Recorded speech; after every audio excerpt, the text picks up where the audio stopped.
Our plans were like that. Yeah. There was a lot of and then we went out. I guess it's not a house. We had 3 trees fall on our roof. Yeah. Like all in the same like little area. Yeah, we just had a meeting with the roofer yesterday. Ironically, now he's coming to the Civic Expo because that's how our conversations go.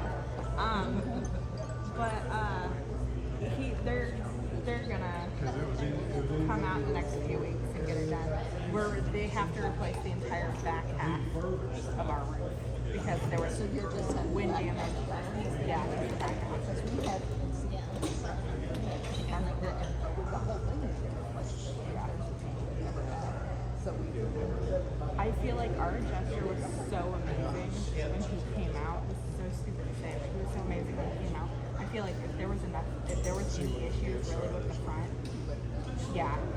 Because I mean there were several shingles on the front that were like missing in different places. And he marked on a thing. Yeah, no. He made up stuff. Like the insurance company paid us to trim the trees and cut them down and get them off the roof and stuff. Paid us $20 an hour for just enough hours, along with $500 to haul off the trees that he knew we weren't going to haul off because we keep them for the fireplace. He made up all this stuff so that it would cover our deductible. He literally made up all this stuff. I'm like, okay.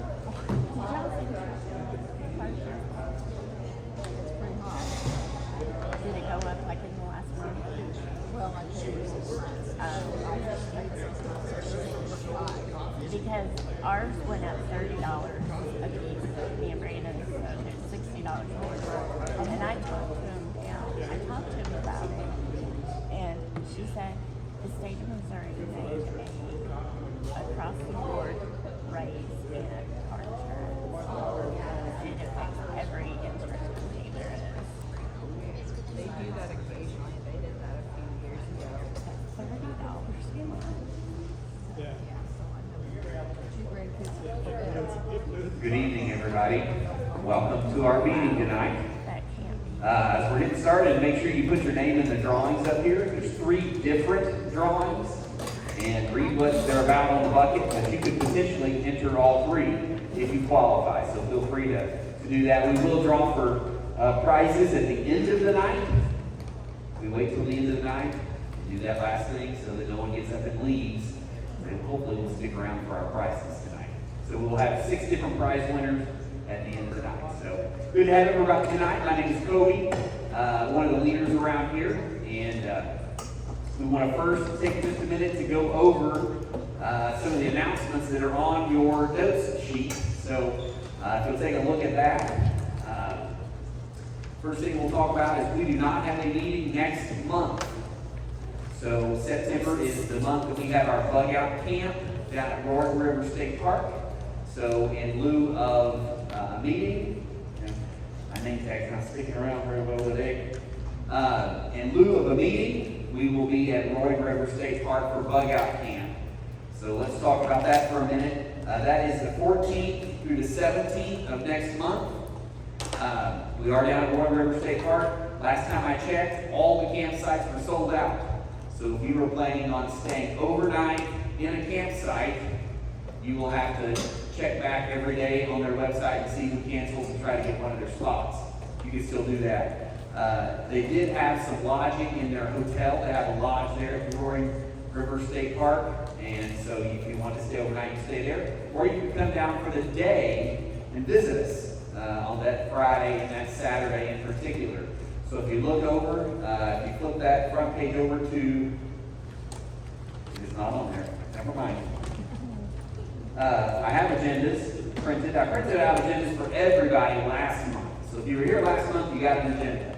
So if you want to show up, the cost is $10 per day, $10 for Friday, $10 for Saturday. That includes one meal and all your activities during the day down there at Roaring River State Park. So I I do got 30 copies of the agenda that I can hand out for the bug out camp, but I only have enough for people who are actually planning on going. So I'm going to get 2 of my children to help me. Here you go. Come on, kids. Katie and Dalton, there we go. You look mighty young, but I don't think you're young enough to be one of my kids.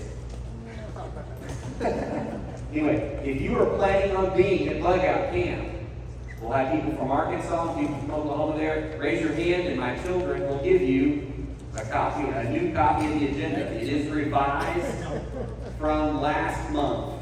We have changed up a few things because of the scheduling conflict I had. Those of you who are taking those sheets and saying, I think I will be there, okay, make sure you have sent me or will send me an email, and my email address is on there, that says, I am coming. That is your reservation. Just send me an email. My email address is on there. It says, I am coming. And then we will know to expect you and prepare for you. You pay the $10 when you get there. We accept good old green American cash. So, any questions on bug out camp for next month? Okay, if everybody that is for sure coming has an agenda, the extra agendas, if you want to pick them up, I will set them over here in case you decide you might want to come. Then that information is there. The next thing we'll talk about, October meeting, we're going to be doing preserving food by pressure canning. And Carol's going to be talking to us, and so she's an expert on that. So she was teaching someone else this week. Was it your daughter, your granddaughter? Who were you teaching this week? Yesterday. So she got a great deal on chicken, and was pressure canning some chicken, and going to freeze dry it too. But we will not be talking about freeze drying in September. We're going to be talking about pressure canning. November 10th, Alan is going to be talking to us about skills that we should have. Skills that if we're going to be prepared for a variety of situations, what types of skills should we be concerned about having? And that would be a great idea. You know, a lot of us consider ourselves kind of a jack of all trades and a master of none. You know, but there's still a lot of stuff we can learn. We should always be learning new stuff. And so hopefully Alan will have some ideas there. Then December 8th meeting, we'll be talking about gardening, how to plan and grow a garden or orchard. And so what do you need to plan? I think the December time frame is a good time to talk about that. And that way you got a couple of months to make your plan, what you want in your garden, and whether it be raised bed or an in-ground garden, and then have that ready for spring. So that's the next few months of meetings. One other thing I want to talk about before we go to the next thing, the Marshfield Homestead Expo. Anyone planning on going to that? Okay, see a number of hands, okay? If you're not familiar with the Marshfield Homestead Expo, that is a large event. It's going to attract 3,000 to 4,000 people in Marshfield at the end of this month. It's August 24th and 25th. I'll be there. We'll have a little booth promoting the organization. But it's a great event. All day Friday, all day Saturday. And there is a cost to that. But if you Google Marshfield Homestead Expo, you can get their website and purchase a ticket in advance and go there and learn all kinds of things. They have hundreds of vendors, many teaching sessions and that kind of thing. And if you're into homesteading or preparedness, which I'm assuming most of you are if you're in this meeting, then there's some great stuff to learn there in Marshfield. And I get nothing from promoting that. I think it's a great place to be, and hopefully you guys can come out there. Tonight, we've got 2 topics we're going to talk about. The first topic, here in just a moment, Dan's going to come talk to us. Dan is part of our leadership team. He's been around for a number of years, ever since he moved from the grand state of Florida. And he is now living here in the Missouri Ozarks, and he's been a great addition to our group. He's going to be talking to us here in just a minute about all the stuff in this area here. And it's a portable DIY solar charger and battery thing. And I'll let him explain it and talk about it. And then as soon as he's done, then you'll have to listen to me for a little bit longer. And we're going to talk about some big items, big ticket items that you might want to consider added to your press. So, Dan, you ready? Come on up, Dan. Can you all hear me? Okay, good. DIY power. First off, let me introduce myself and who I am, a little bit about my background, so you can understand. Better? Yeah. Okay, all right. Dan, as Cody said, moved here about 2 years ago from Orlando, Florida. Retirement property, I'm still working, but I'm wanting to find something closer, better change environment, and my daughter lives in Denver, and I got a 2-year-old grandson over there, so I'm a lot closer to jump in the truck and be there in 12 hours to see my grandkids. Soon to be grandkids. So, background. I have a bachelor's in mechanical engineering and a master's in systems management. So that's how I approach things from a certain standpoint. I am not going to sit here and tell you how to put wire A to this point to that point, wire C to this point to that point. I'm going to help you understand how to look at this, how to go back an approach to designing something that you can build yourself. And the advantages, there's pros and cons to it. But it'll help you understand what you can do, get those creative juices flowing. We're all creative people. We all can do this. So, why do I need one? So, short-term power outage. Last Monday, I lost power for about 20 hours tonight because that storm that came through, I had no power. It went out at 11:30. And I got about 7:30. I went out, hooked up my generator to the, I have a dual fuel generator. I have a 1,000-gallon propane tank, but all I run is a gas stove and my barbecue grill. So I have a little bit of gas to run the generator. Prior to that, put my 2 freezers and my fridge up to it. Everything kept cold, great. I then went up to their house on my property where my son lives with his girlfriend, and they work nights, so they come in, midnight or so. They're still sleeping, so I wake them up. I said, here, take the box, turn it on, go bring your fridge, because I know they got a fridge for it, and a freezer full of meat there too. So they ran their refrigerator on this box right here. So power, short term, you give them power for a while. Quiet. Living in Orlando, Florida, we get these things called hurricanes that come through. You kind of know they're coming. And you can be out there with the generator running. Middle of the night, the generator stopped you. Heck, man, I gotta go fill that thing again. You walked up and you found out that generator grew legs and it's gone. So you prevent that by chaining it to a tree. But again, quiet. You don't want to, and there may be times when you do not want to draw attention to yourself. You can see YouTube videos, people are buying generators, put in their homes, and then they build this box around it to soundproof it. So people don't know you have a generator, and they don't hear it. They hear it for a long ways, and they'll come find you. The battery box is quiet. Maybe I'm working on a homestead project, and I'm out where there's no power. I can either drag a generator out there, fire it up. I can have a battery with a couple solar panels running this, and I can run my chop saw or whatever I want to run, depending on my inverter size for that. I don't need to store fuel. I have stored and have the ability to store over 60 gallons of gas in cans. You buy gas, buy a 5-gallon gas can every month, keep it full, rotate it, you get 60 gallons of gas in a year. You always have gas. Well, that takes volume. This doesn't take much room.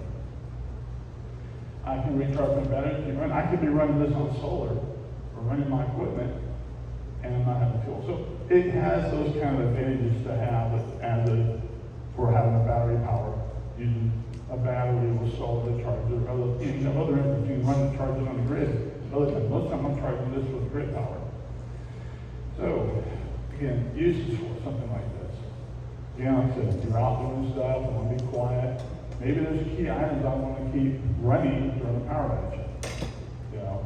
Fridges, freezers. One guy here, he's got 4 freezers and a couple of fridges. He's concerned he's got long-term power. He's losing a lot of meat. And you get 3 fridges full of meat, that's a lot of meat. I don't want to lose that. I understand that. Or you just got key items like I said, lights, communication gear, night optics, all those kind of important things you want to keep charged and running small power items. Why DIY? Cost. So, I went out. This is on sale. Oh, I can do this. Just yakking away. Alright.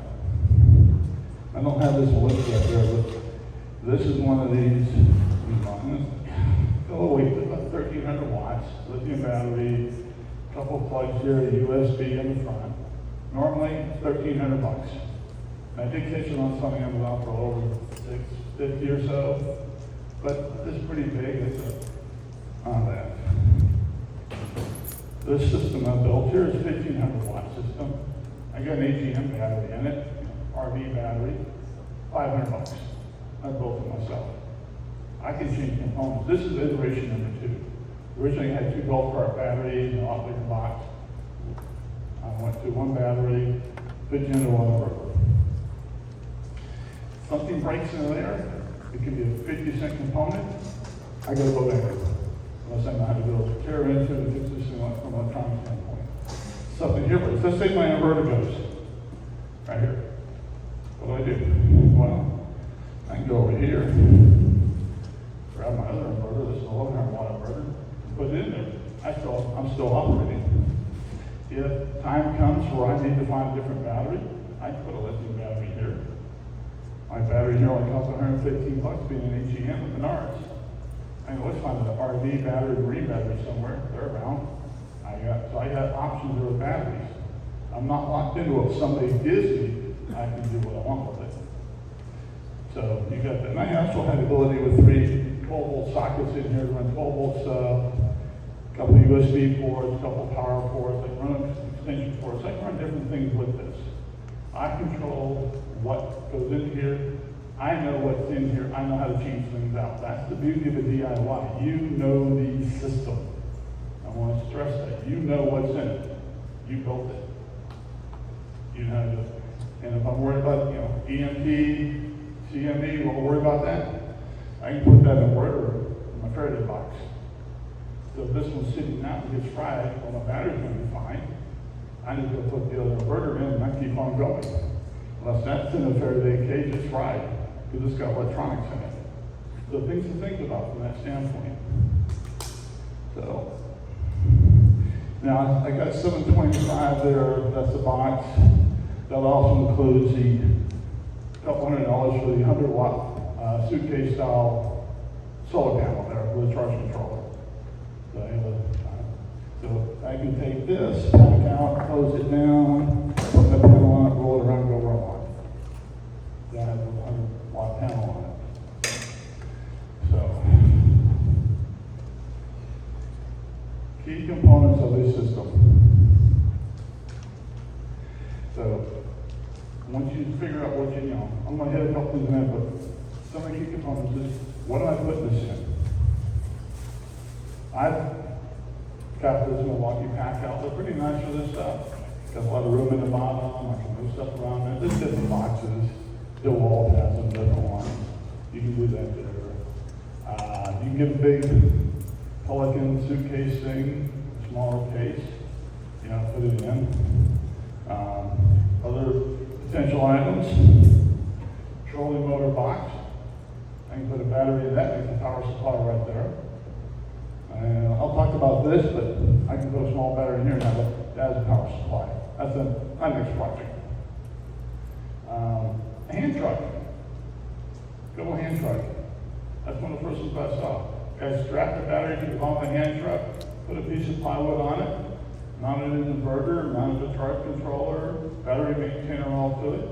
It's on my hand truck, I can roll it around where I want it. Again, you're not restricted to what somebody gives you or wants to sell you. You decide what you want based on what you have, what's your budget, portability. I'm not in my 30s or 40s, but I don't have the strength I used to have back then. So, I'm going to look at how am I going to move this thing around. But those are key factors to think about on this.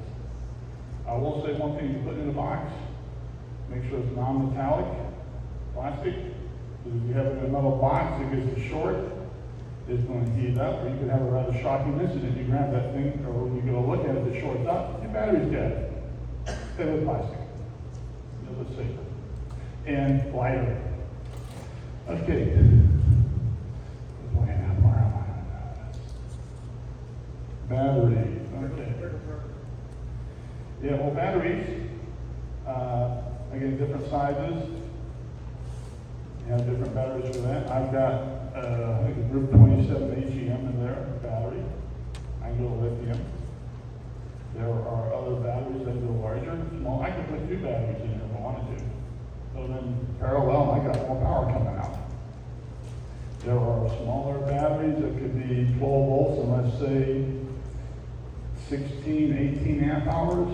They're small. That, you know, you see those carts the kids that drive around in, the electric cars, something along those lines, they'll fit in that ammo can right there. And that's what I'm looking at putting in it. So a small 4-pound battery.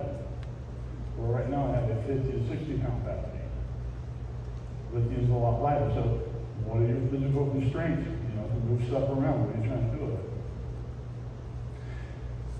Lithium's going to be, you know, you're spending hundreds of dollars for a regular lithium battery for, like I said, $115 for an AGM at Menards. What's your budget? That plays into it. Inverter.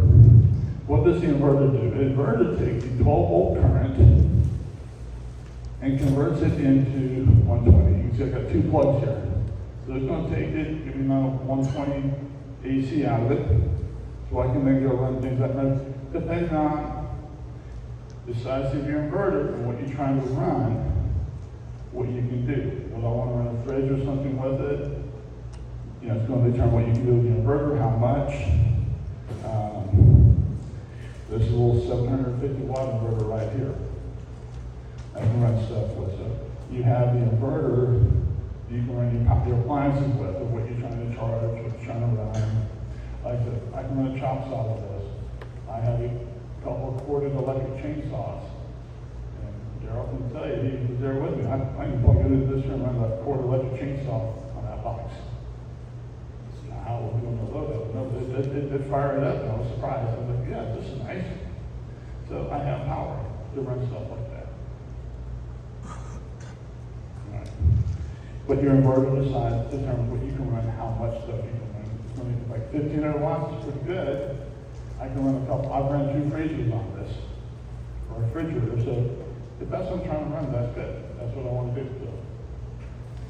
Ways to recharge and maintain your battery. All right, so first aspect is solar. Solar is cheap. It's free. I just need a solar panel. I said, that's a 100-watt panel. I can put a 200 to 300 watt panel and charge and run this thing. All it's going to determine is how long it takes to recharge it. You know, you take your battery size, how much watt your battery is, you're going to get out of it, divide it by 5. That is about what size panel you need, because you figure you can get 5 hours of sunlight to recharge something if your battery runs all the way down. Or I can put it on my panel here with a battery and I'm running off the solar. If I put a couple, 200 or 300 watts of panels in, I can run this thing all day and maintain it. So that other way is grid. I have a little battery maintainer here. You can handle lithium, AGM, lead acid. You know, just trickle charger keeps it running. Now what I've done is, my battery box here, I have a plug here built into it, tied to the battery for my trickle charger, and I have the cable for solar. So depending on what I want to charge the battery with, whether I hook up the solar, it's all here. It's all plugged, I just plug and play on that. So yeah, maintain, you gotta keep that in mind. You're doing the system. How am I going to charge this thing? How am I going to recharge it?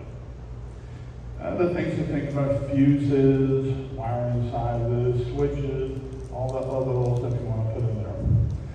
I like these trigger power supplies because one thing that's critical on a system like this is between your battery and your inverter, having proper size wire gauge infused. Because the more power you're pulling through it, the If you don't have the right size wire, it will get hot. Too small wire is going to melt. So that's a key item to think about, pay attention to. These systems come with a proper size wire from a 12-volt battery in there with the fuse built in.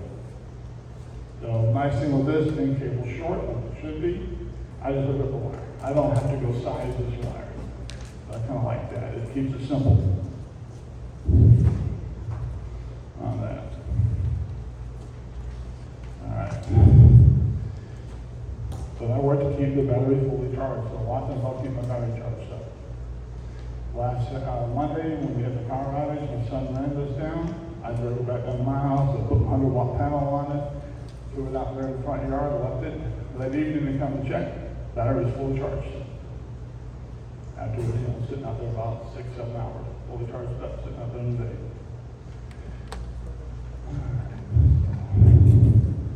Any questions so far? I'm not trying to go through this. All right. Optional components, like I said, I have a 3-plug 12-volt. You come up here at the end and then check this all out. Ability to just like plug in 3 different 12-volt kind of items. So you can go to truck stop and find fridges that run on 12 volts, fans, lights, different things, CB radio. So you can have that. So you're not, I'm not limited to something plugged into the inverter. I have a 12 volt here. I got to switch between the two, so I can cut that off if I don't want it. Bus bars for the connections. This box, everything goes to the battery. I'm at the limit where I really want to put something in the battery, so I put the bus bar in, which is basically an interconnection where my battery goes to the bus bar, everything goes to the bus bar out. It's basically distribution mode. That's what it's doing for you.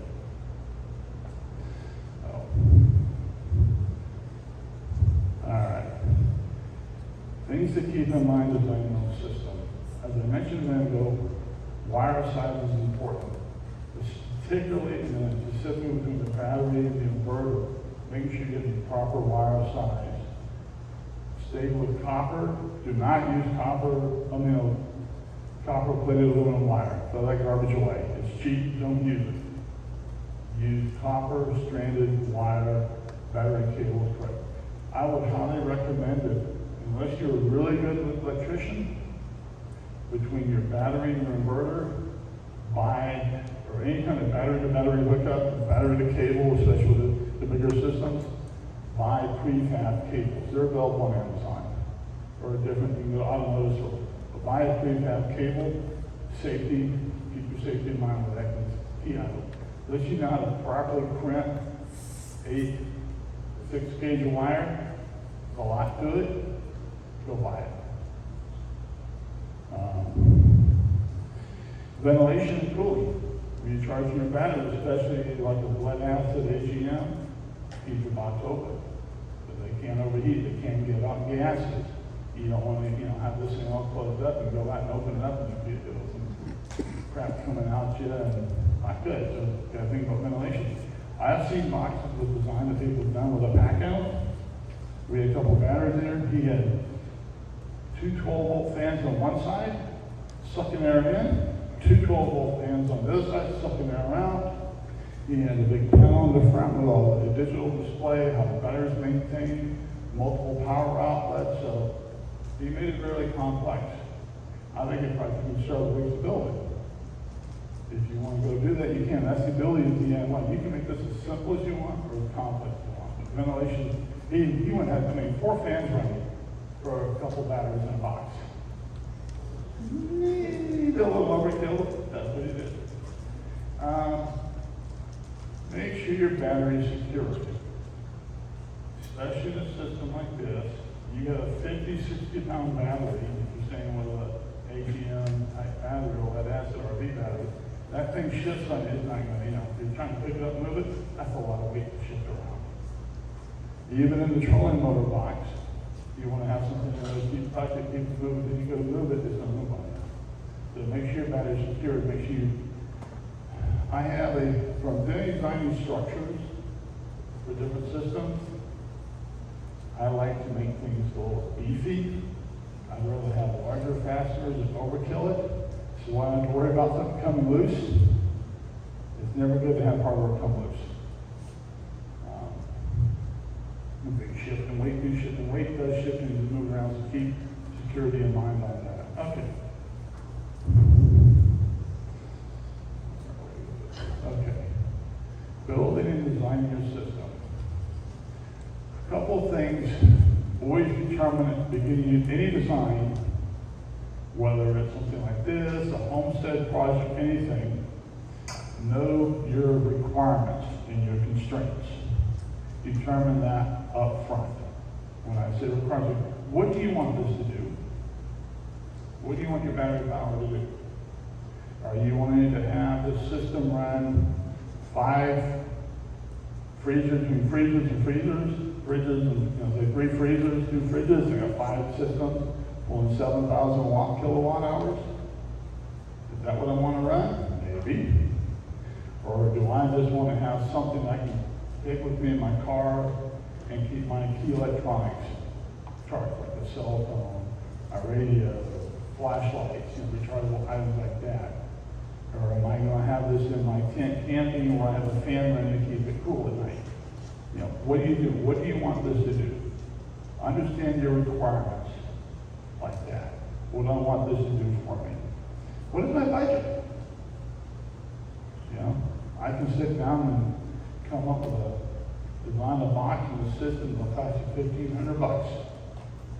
Easy enough to do. But I've only got $500 to work with. It's not going to work. So, anytime you design something, keep that in mind. Start there. That's where you have to start with anything like that. What's your budget? What do you want this to do? How do you intend to use it? Now, once you understand what you want this to do, you know your budget, now you can start your selection of components. You may have some things sitting around. Maybe you have an empty pack out. Maybe you don't. Maybe I have a hand truck that I'm just sitting there not using. Okay, I'm going to build that there. Do I want this thing, again, going back to requirements, do I want to take this with me if I have to plug out in my car somewhere? If you feel electronic items charged, this is probably too much. I can go with something smaller. So, what do you have? What do you want to do? Again, select your components. Do I have $800 for a really nice lithium-ion phosphate battery? Or do I have $110 for a battery Menards? I was actually wondering, talk about the car battery. Yeah. I don't know how much about car batteries or lithium. And for like RVs have lithium batteries, you can put in like an RV. But I think the cranking amps you need for a vehicle engine is different than what you probably get out of lithium. Again, I'm not a battery guy. I'm not, I don't have that kind of knowledge of those batteries. Batteries is a whole different world. As people, all they do is talk about batteries, so I can't help it there. But, again, that's why you don't use a car lead acid battery in this stuff, because it's got cranking amps. It's meant to turn the engine over, and that's it. You need something with capacity for storage, such as a deep cycle RV marine battery if you're going with the lead acid HEM based battery. Lithium is also, these batteries are set up for that kind of system there for RVs, marine, power in your house, so along those lines.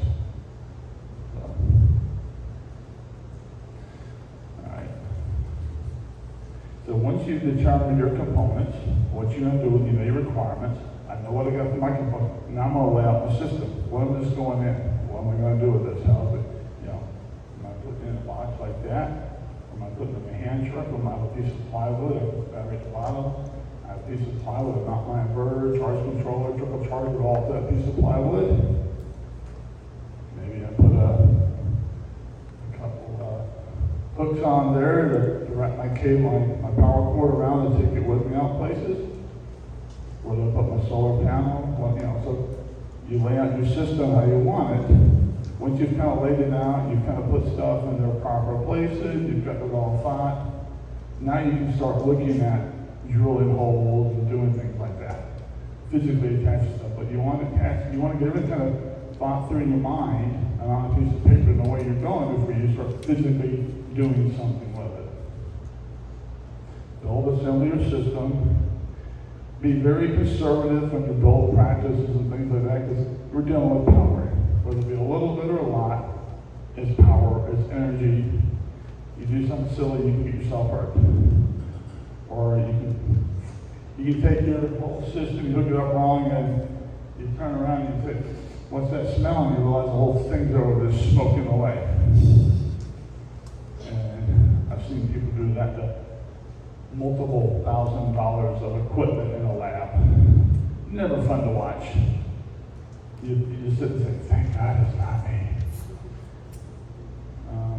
And don't hook anything up to the battery until you check the whole system out and you know where things are at. Then hook your battery up and run things and check it out. Because once you put energy to it, that's beyond just, I can't go back if I got it hooked up wrong. So you want to have everything checked out before you put your battery to it. So, now, all right, so again, I've talked about this system here. I spent about $500 for what's in this box here. Probably a little less because I got this a couple of years ago when I built this one. My original system was in a far larger, I don't know if you guys are familiar with the Harding case or the different hardware cases. They're rather expensive. Military puts a lot of equipment in it. You can find them used or repurposed, and I have a couple. So this big box. I put 2 golf cart batteries in there. 6 volts, gave me 12 volts out. Those seem to be heavy. They're like 65 pounds a piece. Yeah. And then I had to go build a mounting system, angle iron in there, bolted it all together. And then I had my inverter on a piece of power on top, had plenty of room to dump other stuff in. There's no way I could load that into a vehicle by myself. Plus it took an incredible amount of room. So I went out. I had that for a while. I was using that, okay. But it was stationary in the house. I bought a travel trailer. So I decided at that point, I took the RV battery off that travel trailer and put that into this case here. I took 2 golf cart batteries and put them on my travel trailer. I just swapped it out. And that's how I've done with my travel trailer today. Those 2 golf cart batteries are still there. I then went, so that's why I only got this box here, smaller, easier. Well, this is still at 75 pounds. I got to squat down and pick this thing up, not kill my back, put it in the back of my truck, and it takes room. So this is what I've got here. Again, I'm not really looking to take this too many places. It's at home. I can roll it out, roll it where I want it. I took it to my son's. I just put it in the bucket of the tractor and drove it up there and dropped it off for him. The size takes up room, but this is about $500 at the time when I got it. I just recently replaced this battery with this one from Menard. This one was $115. Menology has, said this is a foldable 100-watt solar panel, which is nice to have. I can take and put it on here and roll it where I want it. I've got a solar to keep my battery charged on that. So, again, I went with a 1,500-watt inverter because I had a lot more battery at the time. Yeah, Bill? You're talking about running the top side. If that thing is fully charged when you go out in the field, and then you hook your panels up, can you continuously run that chop If saw? I got the panels and I'm pulling enough energy for a time period, how much energy is my chop saw pulling? I don't know. Do I have a really efficient one, or do I have a 30-year-old one? I'm just saying, like, can I run that all day, or probably not? It's going again, how are you using that saw continuous? Or are you using it, you're running for 10 to 15 minutes and you're sitting and waiting for it? If you only use it intermittently, it's probably all day. If I'm sitting here running this thing hard constantly, it's not going to last long. It all depends on how you use it and what you're trying to do with it. That's the thing you always got to keep in mind. What are you trying to do with it? How are you using it? So, a couple of things that I've looked at. Now, there's a lot of stuff on YouTube out there. So I've looked at a lot of YouTube videos. I've seen guys that built very complex boxes, very, very involved. And I come across something else that maybe I want to keep this a little more simpler. So, petroleum motor box. The petroleum battery and petroleum motor you both. I take the cover off, I've got a container for my battery. I hook this up to my battery, this goes on here. Put the strap around it. I've got a USB outlet here so I can keep my phone or other stuff charged while I'm out doing stuff.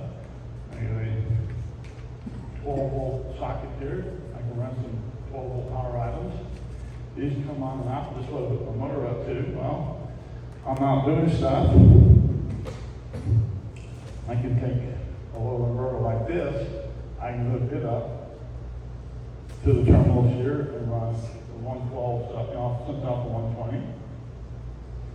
I can also hook up my solar panel to this post, charge my battery, while also running my inverter out, because this is acting as a bus bar at that point.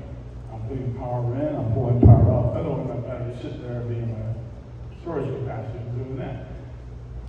And that's what size battery I can put in with this.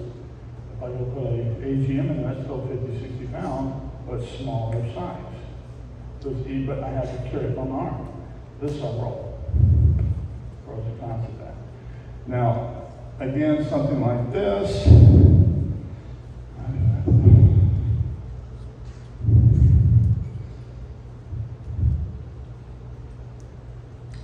Yeah, you're looking. So I could do something like that with a $200 for my solar panel. Have a $500 to equal the solar panel, have it all in that box there. Put different batteries, so I have something around that cost. So, again, we're talking big ticket items tonight for that. So, any questions? I'm about to wrap this up. All right. So something, the prep, couple of YouTube, I got a couple books up here, reading on solar, off-grid systems. So whether you're building this for your portable, maybe you want to put it into a small cabin. Maybe you're building an RV with solar panels, you can use that as a plug-out bay for. Taking a cargo trailer, convert it to an RV. I mean, you can convert travel cargo trailers into plug-out trailers. So everybody just thinks the cargo trailer with a door on the side and an air conditioner on top, but it's your plug-out, self-plug-out facility. You can do stuff like that. So they both have online websites too, where you can put some of your requirements in, kind of give you an idea of what the system's going to cost you. Upcoming prepper camp, I'm going to be talking DIY solar. So one thing I've been looking at, I saw this and started digging into a little more. I said, okay, I can put a 12-volt, 18-amp hour battery into this little ammo can. I can put a couple lights on it. So you have a red light, light, so I can have a switch for each one, so it has some light. If I don't want to be too obvious with my light, because of the red, as opposed to the white light, LED, you get different color LEDs, if you want. A couple of 12-volt socket up here with USB and a digital meter to tell me where my battery charge is at. Put a couple posts on top for charging it, right, with solar. This is a 60 watt 4-volt solar panel, right here. So, battery's about 4 pounds, so let's say this is going to be 6 pounds, this is a couple pounds. We'll say about 8 pounds or so. I've got power to go out if I'm bugging out. So, or I'm camping, I just want to have some battery power that I can run a fan or charge my phone back up. Whatever you're doing. So this is far more portable. I can do very limited stuff with it as opposed to something larger. So I may be playing with that at bug-out camp. Going through building something like that up. If you're interested in anything like that, let me know. But I can probably put that whole system together for the box itself, probably with components and things I'm looking at. Under 200, you figure about another 80, 90 for the solar panel. Something there, something to think about. Any questions? Thank you for listening to me ramble on. I'm going to turn things over to Coach now. And if you want to come up afterwards, look at me. So, appreciate that, Dan. Yeah, make sure he's going to have this up here, and you can come by and lick one finger, lick the other, and stick them on those terminals and see if it works. Come up here and inspect. He's got the same thing with all the stuff up here. We bring it up here specifically to show you guys exactly what it is. Bear with me for just a moment while I show you the presentations here.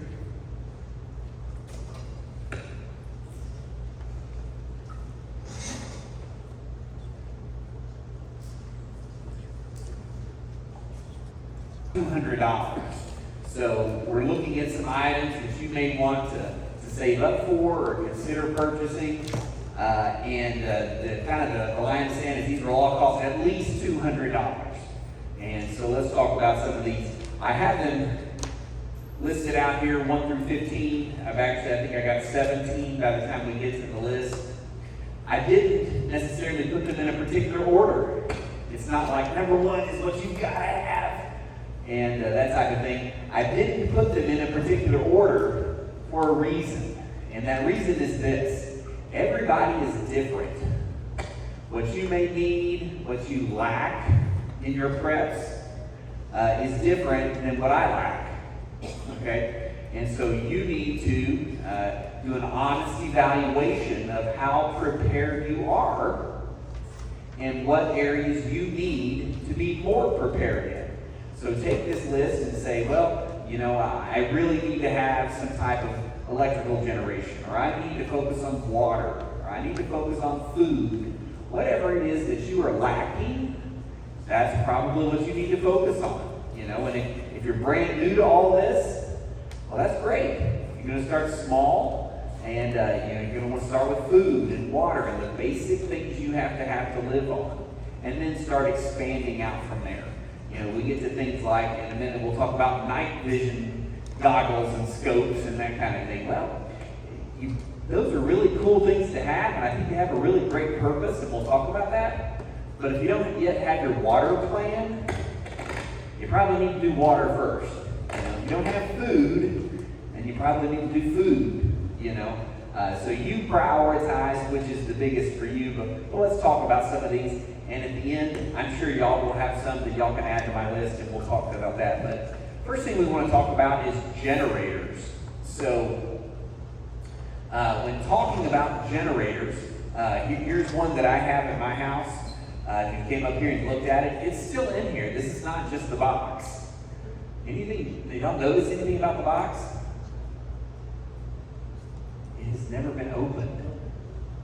And I've had this. I bought it about 2 years ago with my Sam's Club reward points. So I got it from Sam's Club for basically free, you know, and it's about a $450 generator when I got it. But I've never even opened it because this is not my only generator, okay? I have, go ahead. If it hasn't been opened, how do you know that it actually works?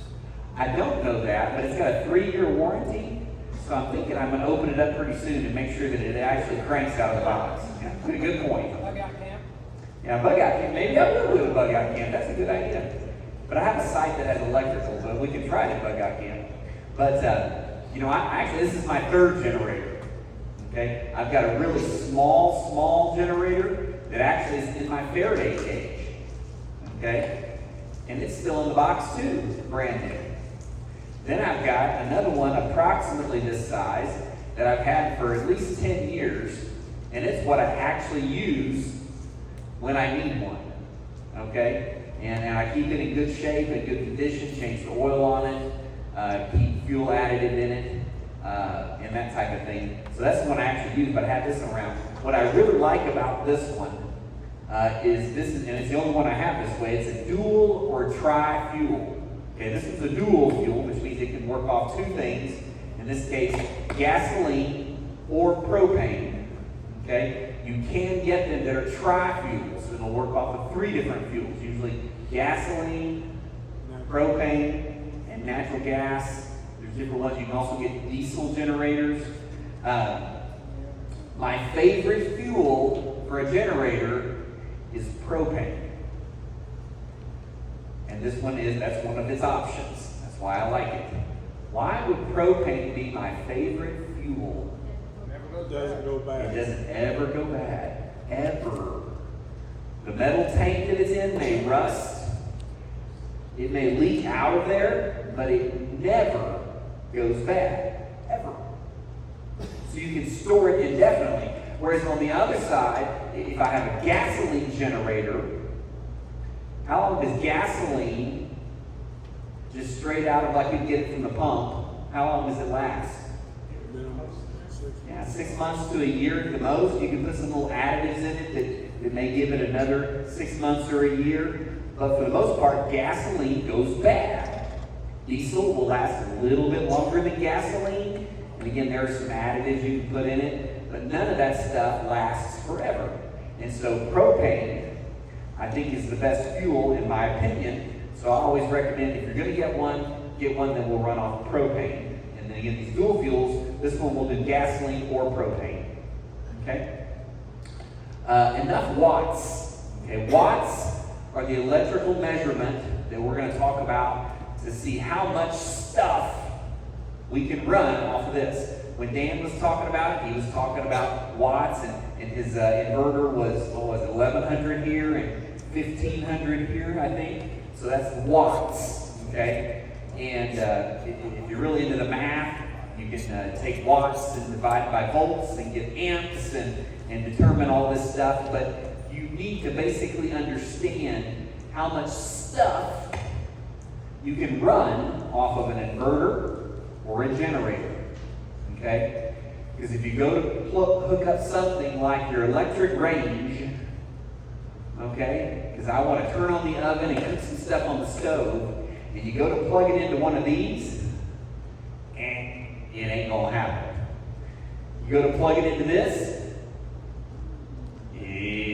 probably not, depending on how many burners and stuff you want to turn on, because electric range is typically 50 amps, and 50 times 120 is 6,000 watts. And this one's only rated for max 3475. Okay, and it's really rated for 3,500 to be technical. Okay, so you have to kind of know what you want to run.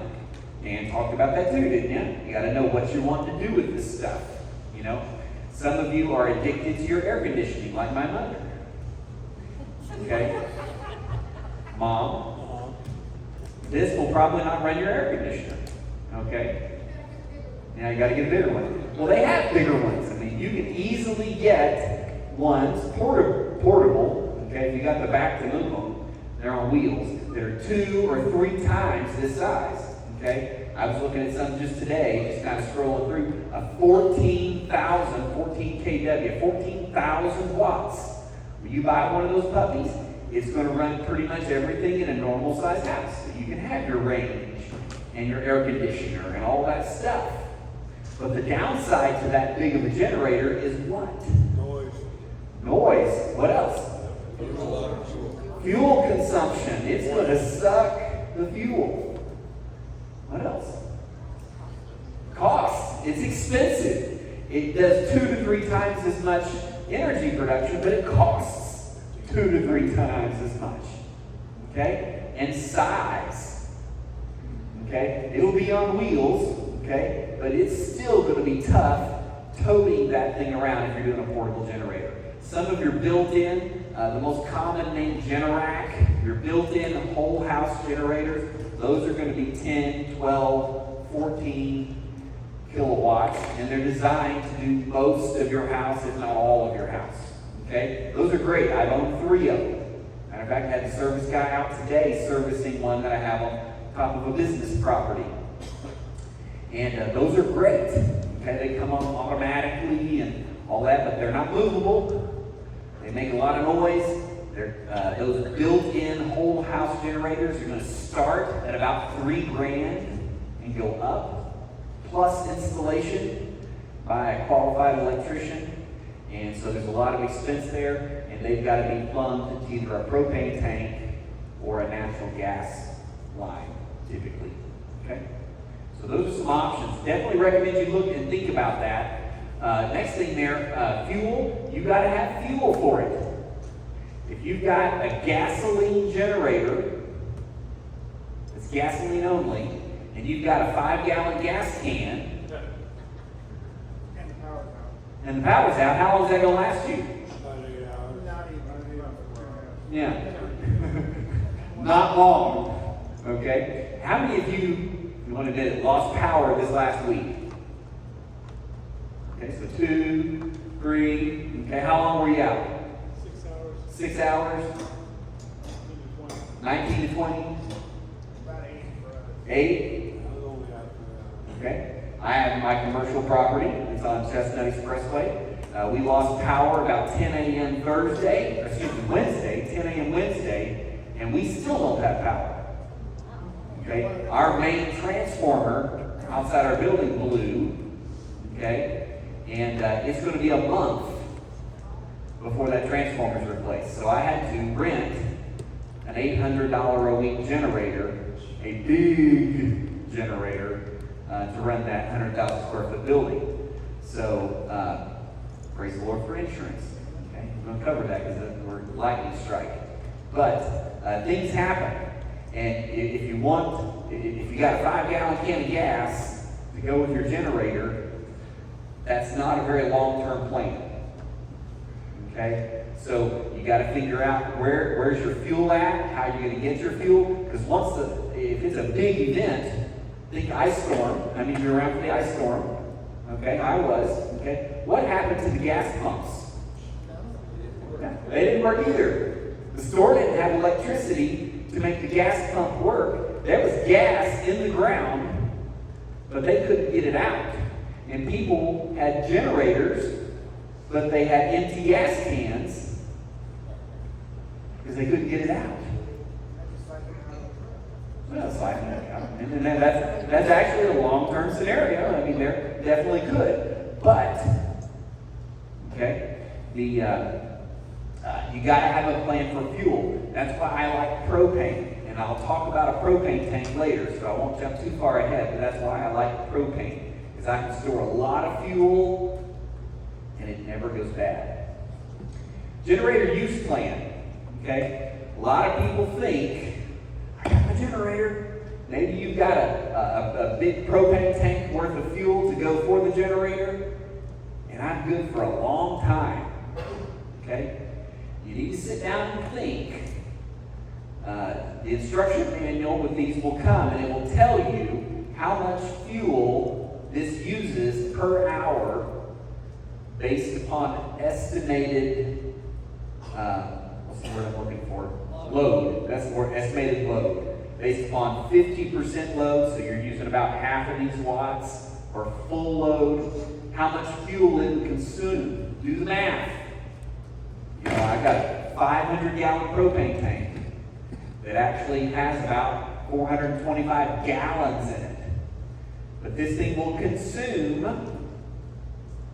1.5 gallons an hour. So if I just run my generator constantly, day and night, first of all, I'll probably burn it up. Okay? But how long will it last me?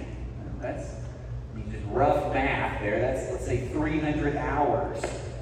That's about 2 weeks is all I'm going to get out of a 500-gallon propane tank. And I probably burnt up my generator too at that point. Okay? But if you have a generator plan where you thought through, these are the things that I need to have electricity for. I need electricity for my refrigerator. I need electricity for my freezer. I need electricity for some lighting. These are the things I need electricity for. That tells you how many watts you're going to need. By the way, this one has a nice little chart here that estimates how many watts you need for several different common items. You may want to come look at that little chart. Okay? But I run my generator selectively. A couple of hours in the morning, keep my freezer and my refrigerator cold, turn on some lights when I need them. Okay? During the day, I don't run it at all. Got lights from windows. In the evening, maybe around bedtime, I turn it back on for maybe an hour or two, make my refrigerator and freezer cold again, run lights when I need them in the evening, charge phones or computers or those types of things. use that again for a couple hours, then I turn it off and let it rest overnight. Okay? I have a plan where I selectively use it. So instead of this thing running out in 2 weeks, my actual plan is I think I can stretch my 400-gallon propane tank. It's 500 gallons, about 425 gallons in it. I can stretch that for over a year. Okay? That's a good long-term plan. Okay? That's going to help me when things have to hit the fan and I need a lot of electricity. It's also going to help me when we have an ice storm and I just need it for 2 weeks. Okay, that's what happened to me in 2017. In 2007, is the ice storm hit. I needed it for about 2 weeks. I had a propane tank that ran the generator. Okay? You're also going to need cords and connections with it.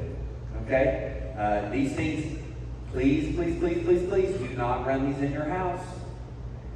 Every time we have major power outages, hurricanes, ice storms, people die from carbon monoxide poisoning because they run these in their house. They run them in their garage, which is attached to their house. They run them on the outside of their house, but right next to a door or a window. Things like that. So these need to be outside your house. They need to be away from your house. And so you're going to need to have cords and or a connection somehow where the power gets inside. So again, part of your plan there. A couple of cautions. Dan did a great job talking about noise.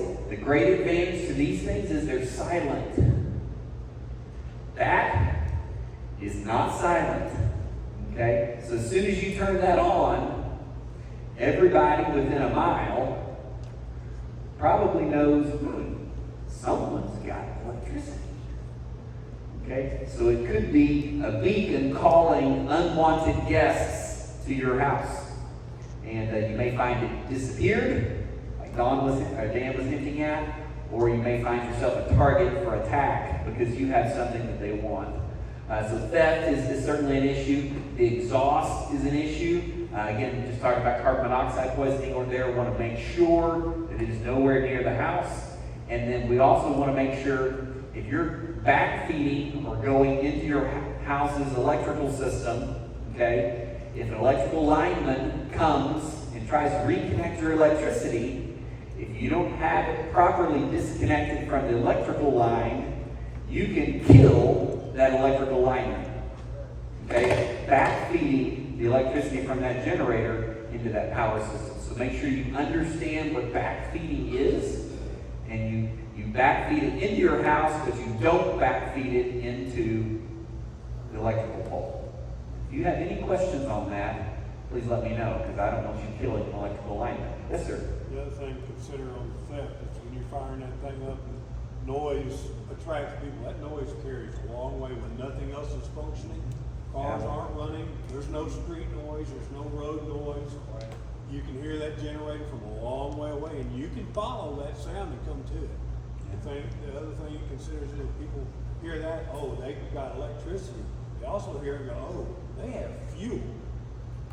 So if they don't have fuel for their vehicle, if they have a vehicle that actually still runs, they're coming for that sound because there's fuel involved in that. Yeah. You know, so there's Absolutely. no reason for them to come to that noise. So, if you think back to the ice storm, if you were part of the ice storm, I lived out towards Rogersville in the country. It was eerily quiet, even in the country. We didn't realize how much road noise there was from the highway and that type of thing. So it's very quiet, the noise travels. The other thing that goes right along with that is, if everybody else does not have electricity, that means they don't have light. And if you have electricity, you do have light. And your light is going to stick out like a sore thumb. I have purchased blackout curtains that I don't necessarily have installed because I don't keep them up year round, but I can put up to make sure that I block out the light from getting outside my house so that I don't become that beacon on a hill when I don't want to be the beacon on the hill. That's a great point. Yeah, Dan. Absolutely. Generators need oil. Absolutely. And you want to be able to change the oil or add oil. Absolutely. And again, they are not designed for continuous 24/7, 365 operations. So you're going to want to cool down. Yes, sir. Noise wise, what about even like underground? So there are various ways that you can catch the noise or control the noise. anything that you do with that, absolutely do those things. But you got to make sure this requires ventilation to keep cool. So you can't literally like stick it in a foam insulation box, because it requires both air for combustion purposes, so air to come in, and then it has to exhaust the gases and then cool itself. So whatever you do, if you dig a pit, put it in the ground, make sure there's a way to somehow circulate some air. Don't make it so tight. Does that kind of answer your question? Yeah, absolutely. Yes, sir. Most manufacturers will list the decibel rating at 20 feet when you look them up on the side. Okay, so yeah, they definitely in the manual tell you their decibel rating. This one's 68. Okay, that's actually a fairly loud one. Okay, you can get them down into the 50s. Okay, that's based upon, like you said, at 20 feet away. So if you get you can get a generator that has an inverter. Okay, they're 2 to 3 times as expensive. Okay, but they run quieter and they have a better quality of electrical output. Okay, so that may be something you want to consider for quietness. Okay, we got to keep going, or we're not going to get through this. Okay, next thing, solar is what we're talking about here. So again, looking for alternate means of electrical. Okay, solar is extremely popular right now for a variety of reasons. And it is great. I mean, Dan's got portable 100 watt here, I think. He said portable 60 watt here. Really cool. Those are great. Neither of those are going to run your house. Okay? But they're great for recharging things like this for smaller electronics. If you're looking something bigger for your house, you're going to have many of those. Okay? And so you're going to have thousands of watts. So, portable solar, that's what we're talking about here that Dan made. And he was making this stuff at half or less than what you can buy it for. But you gotta kind of have to have some engineering skills there. And so talk to Dan about that. If you're gonna have solar installed, really, really popular. It's on commercials, it's on Facebook, and their big thing is they have these government tax credits or rebates and that type of thing. And they say, you get the tax credit and the rebate, and you get a utility bill that's basically zero. And so if you pay what you would have paid the utility company, if you paid to pay off the debt from the solar panels, you kind of break even. Is their big sales pitch. You kind of get solar for free. Okay? So you're not paying the utility bill, but you do have to pay a debt payment. Okay? After the credits. Okay? Is it a good deal? Okay? Here's my take on it. And I'm sure there's different opinions for different people. But here's my take on it. I've crunched the numbers. I have a couple of friends who are salesmen for these solar companies. Okay? And if you are doing it, your motive for doing it is to save the environment. Okay? Go right ahead. Do that. Okay, you will cut down on your carbon footprint. Okay? And you will break even financially. For about 20 years, till the panels die, and then you've got to buy it all again. Okay? However, the problem with those systems, okay, is that those systems that they're selling you at that price are what's called grid-tied systems. Okay? Grid-tied systems have no batteries. So what happens at night? You're getting zero electricity from the solar panel because there's no sun. And since you are tied to the electrical grid, the electrical grid is running your heater at night. And all the things that run at night in your house. And that's great, as long as the electrical grid is working. But when the electrical grid stops working on a grid-tied system, since you have no batteries, you get no electricity at night. And the caveat to this is most of those systems you get no electricity during the day. Wait a minute. I've got a roof full of electrical panels or solar panels. It's bright and sunny. Why would I not get any electricity from them during the day when the grid is down?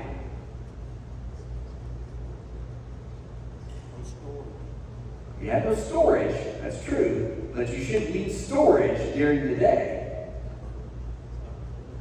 It's designed to shut down when the grid's down. They're designed to shut down when the grid is down. Why? Safety. Safety. You know the answer. Think back to, we talked just a minute ago with the generators, we talked about backfeeding electricity to the electrical system was a danger to the linemen that were working on the line. The electrical linemen's companies and electrical utilities companies have stepped in and said, if we have a bunch of solar systems that are working when the power's out, and they're backfeeding to the system, that is a danger to all of our linemen working out there. Therefore, they put in special switches that say when the line utilities go off, your solar panels will not provide any electricity. So if you think, I've got a grid-tied system, when the power goes down, I'm still going to have electricity. The answer is no, you will not. Okay? Yes? Another thing about kids on hand right now with the fire and smoking air, they have some. You don't got sunlight, you don't get electricity, yeah. Absolutely. Okay. So what do we recommend? If you're gonna go with these big systems that are under roof, they're not bad. Okay? You just gotta understand what you're getting. You need to choose a hybrid system or a completely off-grid system. Okay? The main difference between the grid tied and the hybrid or off-grid is hybrid and off-grid both have what? Batteries. Okay? So you can store that energy that you made with the solar system. What's the disadvantage to that? You gotta buy batteries. And batteries double or triple the cost of the solar system. Okay? The batteries are the expensive part. Batteries also have to be replaced even more frequently than the solar panels themselves. Okay? So the cost gets astronomical. That's why these salesmen that come in to sell you and they say, oh, you're going to break even? Yeah, that never includes the batteries. Because if they include the batteries, you are not going to break even with your utility bill. Okay? So if you've got the money, I recommend you investing in solar.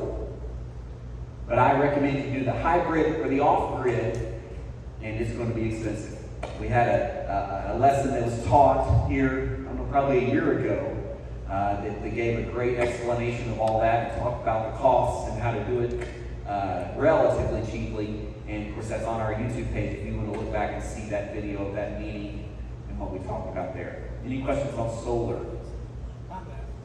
Yes? Most of the folks that I know that are completely off-grid say that they're only off-grid because the grid was too far away. It was going to cost too much to bring the power to them. They say if you've got power available, they highly recommend that even if you want to have solar with batteries tied to the grid, just for the convenience. Absolutely. So to his point, being totally off-grid is really not practical unless you're just so far from the electrical line that you just can't get there. Highly recommend you choose the hybrid, which is I'm tied to the grid, but I also got batteries. But you can get the cheaper property sometimes if power is a long ways away. Yeah, that property sells cheaper. Doesn't it? Okay. Next, and weapons. Okay, if you are not currently, if you do not have adequate self-defense type things or hunting type equipment, highly recommend that. I think being prepared when something big happens actually makes us a target to other people who want what we have. because they are not prepared. Okay? And riots, violence, those type of things, I believe are going to be commonplace when we have some type of catastrophic event. So I recommend, and again, we're not going to talk a lot about firearms here, but I do recommend as part of your preparedness that you have adequate firearms and adequate ammo to protect you, your family, and the things that you have worked so hard to prepare. Jerry. I've heard people tell me that, when it hits the fan, first thing I do is look for the gun-free zone, so there your supplies. What'd you say? They're going to look for the gun-free zone and go there and look for supplies. It's kind of like you got a neighbor that doesn't like firearms, and you stick a sign in his yard that says, "I hate guns." Is it your house or his house that's going to get broken into? It's going to be his house. Yes, sir. You provide training through this local group. We have done training in the past, and we're actually talking about doing something again. We have done a shoot, don't shoot, which is, electronic gun and scenarios and those types of things, mainly for conceal and carry. What's that? We did a room clearing. Melvin did our room clearing for us a couple of years back, where we had an office building and we talked about how to tactically clear rooms. What I learned from that was I do not want to be on the offense. I want to always be on the defense in that situation. But we've done some in the past, and we're considering doing some more type of even live fire training or gun selection training. But yes, we have in the past, and probably will again. Yeah, all kinds of stuff like that. One of the problems is we can't do it in this building, but we can do it some other places. We'll find. Again, we're talking about that. Archery. Again, I do both. Well, what's the advantage to archery? Silent. Okay? It's not silent,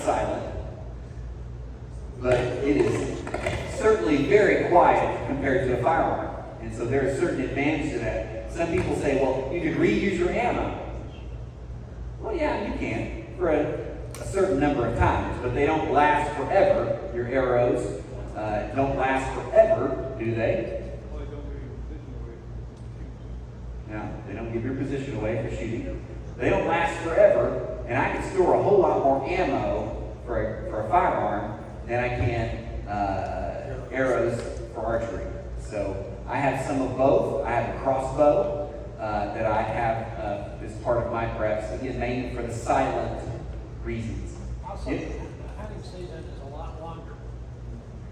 Well, after it all hits the fan, I don't care about the hunting season. But yes, the hunting season for archery is longer than it is for, if you actually want to use it now, yes, the hunting season is longer than it is for archery, or for firearms.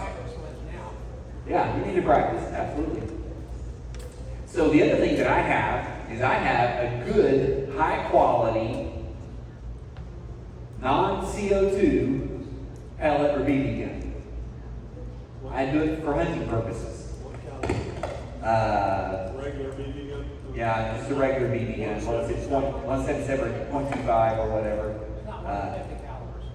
No, it's not a Jordan. It's just a normal one, okay? But a good quality that is not CO2. Why? They leak.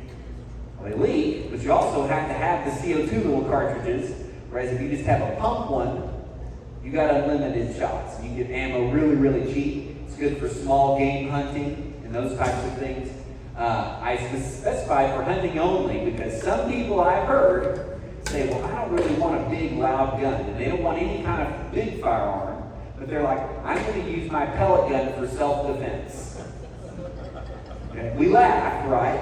But some people in here are probably not laughing. They're probably thinking, that was my plan. Okay? The problem is, a pellet gun, yes, it might hurt when you hit somebody, and it can go through the skin, but it is not really, unless you just happen to hit them in the eyeball and it went to the brain or something, it is not a lethal weapon in most cases, and it immediately escalates a situation. And if you pull a pellet gun on me, what I pull in response is not going to be a pellet gun. Okay? Yeah, it's not gonna be a slingshot either, okay? And so it immediately escalates the situation into a situation that a pellet gun is going to lose. So I do not recommend. It's basically the equivalent. You see these kids that pull a toy gun or a pellet gun on a police officer, and what happens? They end up dying, and social media goes nuts. It was just a toy gun. It was just a pellet gun. Well, that police officer didn't have time to determine whether it's a toy or it was a pellet gun. They just saw a weapon and they returned fire. Okay? That's what's going to happen to you if you choose to use a pellet gun or a BB gun for self-defense. So I don't recommend it for that purpose, but I do recommend it for hunting. Okay, I have a question. Yes? What kind of small game is it good for? Squirrels, birds, rabbits. I normally use the shotgun for a turkey, but rats, yummy rats. Anyway, but yeah, so rabbits, squirrels, birds, those kind of things. Mistake? A 50 caliber pellet gun. Wow. Okay. Okay, that's not the ones I'm talking about here. Okay, so night vision. Again, this is one of these things. This probably shouldn't be the first thing you run out and buy unless you just got more money than you know what to do with. However, my purpose in putting it on my list, and I think it's really important, is for defense of my property. I live in a rural setting, and if someone is setting up outside in my tree line, trying to ambush my house at night, I want something that I can look out and I can see who is out there. Okay? If they're hiding in camouflage, they're hiding in the tree line, and so that's why I use night vision. There's a lot of different things, and we can spend a long time on this, and we're actually going to at Bug Out Camp. This is my favorite session. We do it, have done it every year so far at Bug Out Camp. Is one night at night, we bring a bunch of different night vision goggles and devices, and we talk about them, and we let everybody look at them. Someone goes out in the woods and hides, and we see if we can find them. It's a wonderful session. My favorite one at Bug Out Camp. But that's not what we're talking about tonight in detail. But there's different kinds. There's thermal. Thermal detects heat. Okay? Thermal actually works at day or night, either one. I can take my thermal camera, which I have this little one here. I can turn it on. I can do it around the room, and I can pick out heat. You're warmer than the air around you, so it's going to see you, okay, at different heats. These have a lot of different purposes. I use it for my home inspection business. But it detects heat, okay? And it will detect heat. This particular model probably, it would be effective at maybe from here to those glass doors back there, at actually finding a heat signature. So if someone's hiding in the woods, this will let me see them day or night. Okay? Does that kind of make sense? Probably the day that it works the least is the day that it's 98 degrees outside. Why? Because the person is going to be 98 degrees, okay? And it detects the heat difference, okay? So if it's snowing outside and someone is standing in my tree line, they're going to stick out really good, okay? I played with this. My dog can walk across the floor in my house, and immediately after he leaves, I can see his footprints from the heat that he puts just by walking on the floor. So they're actually quite effective and good. And these things start at like $100 and go up. Is there a store where you can purchase that at? Amazon. I'm going to put links every time we have a meeting. I put links on the website. I've actually started something new where we have a little website. You can click and find all of our links to this stuff, so you can buy it, and you can click and shop around and see what you like for the price range. Okay. Question? Longer ranges than that? They do have longer ranges. but not a ton longer ranges. This just has limited effectiveness because it's detecting, through infrared, it's detecting the heat. Well, I can't detect the heat 100 yards away very easily. Okay, it's just not radiating heat in my direction. So they're limited in their range. If you want longer range though, we have other options, but you got to spend more money. Okay? Infrared is very similar technology, okay, but it picks up on the infrared spectrum of light. You should vaguely be familiar with the fact that there is light spectrums that are not visible to the human eye, but they're still there. Okay? That's what infrared is. So infrared works mainly at night. Okay? And you can take an infrared light and shine that light, and to the naked eye, it doesn't have a visible beam. It'll have a little red glow right here, but it doesn't have a visible beam. Then you put on night vision goggles that view the infrared spectrum, and everywhere you point that light, you can see it because you have the goggles on, but no one else can see it, other than they can see that little glow. Okay? So someone, if you're using that to find somebody, all they're going to see is that little red glow, little red dot. But you can see them, depending on the quality of the machine and how close and all that, almost as good as it's daylight. That's how good you can see them. Okay? And that is infrared, and that is what is used in first generation night vision. If you type in night vision goggles or monoculars or binoculars, and you talk about first generation, that uses infrared. Okay? Second and third generation use what's called starlight. Okay? Currently, the United States military is using mostly third generation.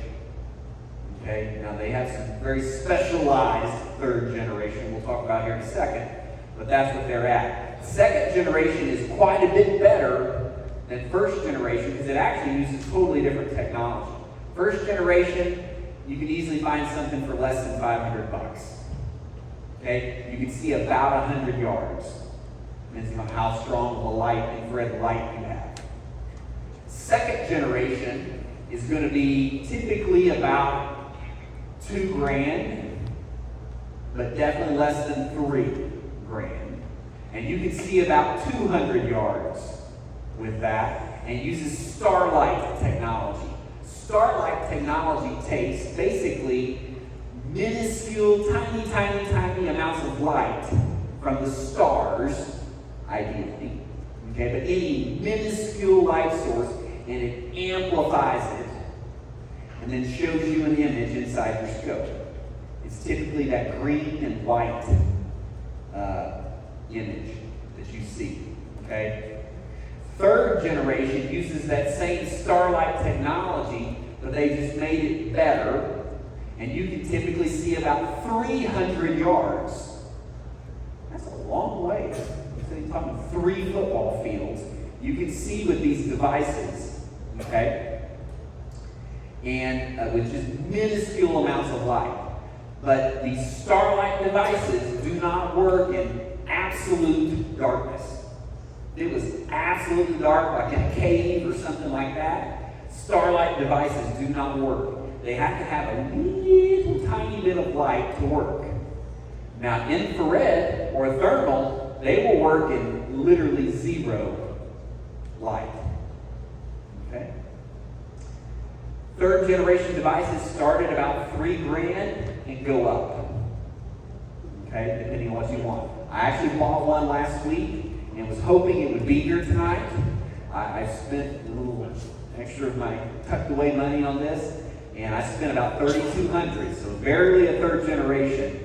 But I was hoping it was going to be here tonight, but the weather and different things, FedEx didn't ever deliver it to me. So, but I also got auto-gated. Auto-gated is protection against ballooning. Blooming is this, okay? Have y'all ever been in a room that's really, really dark, you want to sleep at night, and then all of a sudden the lights come on, and your eyeballs do what? Ah! Okay? Your pupils don't adjust quick enough, okay? And you get temporarily blinded. That's what blooming is to a night vision. So if you have these goggles on that are bringing in a vision to you that you're seeing based upon tiny starlight, and then all of a sudden someone shines a flashlight in your eyes, that's way too much light for that device, and it will literally blind you potentially. Not just temporarily, but permanently. Because that thing is magnified, tiny little starlight to make things visible, and all of a sudden someone shines a flashlight in your eyeballs, and that thing wreaks havoc on you. Okay? Second generation devices, they had some way to mitigate that, but it wasn't really good. Third generation devices mitigate that even better.